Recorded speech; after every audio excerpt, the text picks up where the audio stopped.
Hello students, I'm Fitzartic in इस chapter SSC class 8 का SSC का पार्ट 1 का बुक का जो चैप्टर 2 है इसका पार्ट 3 लेके तो पार्ट 2 तक तो आप देख लिए थे। तो चलिए इसका पार्ट 3 यहाँ से शुरू हुआ, यहाँ तक हो गया था पार्ट 2। तो चलिए यहाँ से ये शुरू हो रहा है part 3।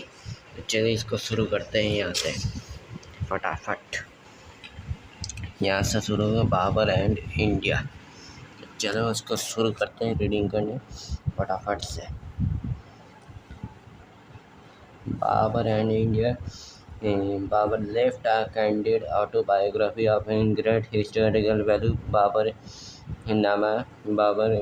Memories. In it, he comes out as cultured and intellectually curious, with a keen appreciation for architecture, poetry, animals, birds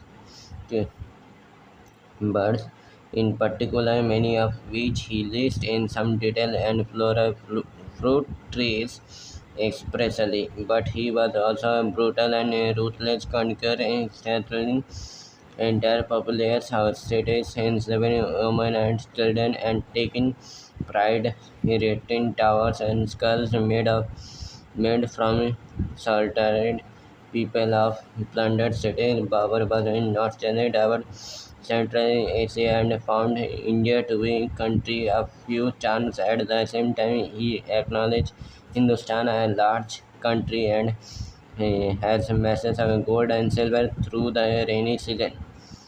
The air is remarkably fine, not to be surpassed for healthiness and charm. There are countless artisans and workmen of every sort in Hindustan. Perhaps for the last region, especially India's wealth, he decided to stay and build his empire in India rather than return to Central Asia.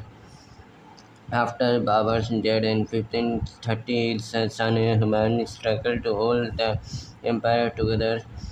Taking advantage of this, Suri, a powerful Afghan leader, established the Sur Empire over large parts of North India and introduced many lasting reforms. The empire was short-lived, however, as the humanists soon reconquered lost ground. Before this happened, Hemu, a skilled military commander and chief minister, was under one of the last Suri rulers captured in Delhi and ruled it